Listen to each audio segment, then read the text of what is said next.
তখন এই পশমিনা খাড্ডিগুলো আমি স্টক করেছিলাম আমার এই ছোট্ট অনলাইন স্টোরে। তবে হ্যাঁ, ছোট্ট এখন আর বলা যাবে না, আপনাদের ভালোবাসা এবং আশীর্বাদে সে ধীরে ধীরে বড় হয়ে উঠছে ঠিক মিষ্টির মতন।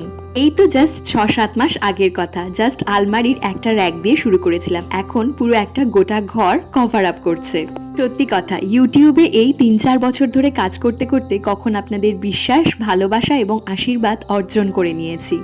চলুন পশমিনা খাড্ডির বেশ কিছু কালার অপশানস আপনাদের সাথে শেয়ার করা যাক। তবে হ্যাঁ, এর মধ্যে অলরেডি অনেকগুলো বুক হয়ে গেছে, কারণ পশমিনা খাড্ডির এত বেশি ডিমান্ড আর শাড়িগুলো এত সুন্দর, কমফোর্টেবল যে কি বলবো।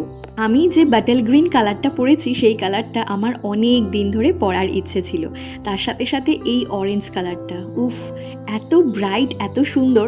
যারা নতুন বউ আছো বা নতুন বিয়ে হবে আর যারা কমলা রং পরতে পছন্দ করো তাদেরকে আমি এই রংটা সাজেস্ট করব। এটা রয়েছে বাসন্তী কালারের মধ্যে, আগের কালারটা ছিল কাঁচা হলুদ আর এটা রয়েছে বাসন্তী কালারের মধ্যে।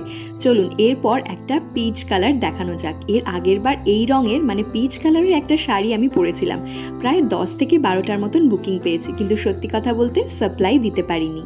এবারও ভিডিও শেয়ার করার আগে পিচ কালারটা অলরেডি বুকড আমার দিশানি এথনিক গ্রুপ থেকে।